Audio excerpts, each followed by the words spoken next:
తల్లి సోనియా గాంధీని ఉద్దేశించి సోషల్ మీడియా వేదికగా ఒక భావోద్వేగపూరిత పోస్టు పంచుకున్నారు. సోనియా గాంధీ రాసిన నూతన పుస్తకం belonging A journey of love ఆవిష్కరణ సందర్భంగా ఆయన ఎక్స్లో తన సుదీర్ఘ అభిప్రాయాన్ని వ్యక్తపరిచారు.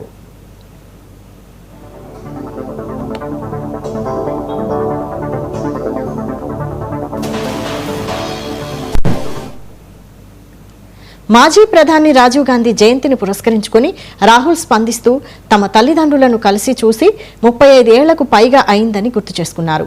రాజీవ్ గాంధీ మరణం తర్వాత జీవితంలో ఎదురైన ప్రతి ఒడుదొడుకులను, సవాళ్లను సోనియా గాంధీ ఎంతో ధైర్యంతో, ఆత్మగౌరవంతో ఎదుర్కొన్నారని కొనియాడారు. తండ్రి లేని లోటును అనుభవిస్తూ ఆమె పడిన కష్టాన్ని కేవలం తాను, తన సోదరి ప్రియాంక మాత్రమే దగ్గరుండి చూశామని పేర్కొన్నారు.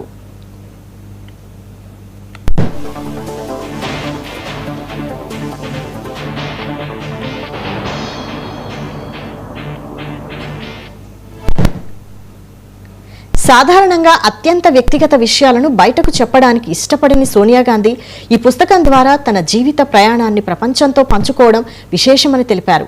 కోట్లాది మంది అభిమానులకు ఈ పుస్తకం అందుబాటులోనికి వస్తుండడం ఎంతో సంతోషాన్ని, గర్వాన్ని కలిగిస్తోందన్నారు.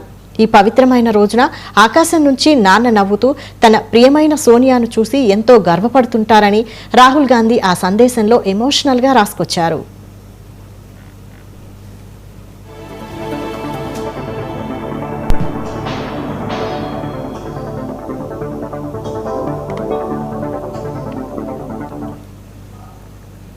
విశాఖలో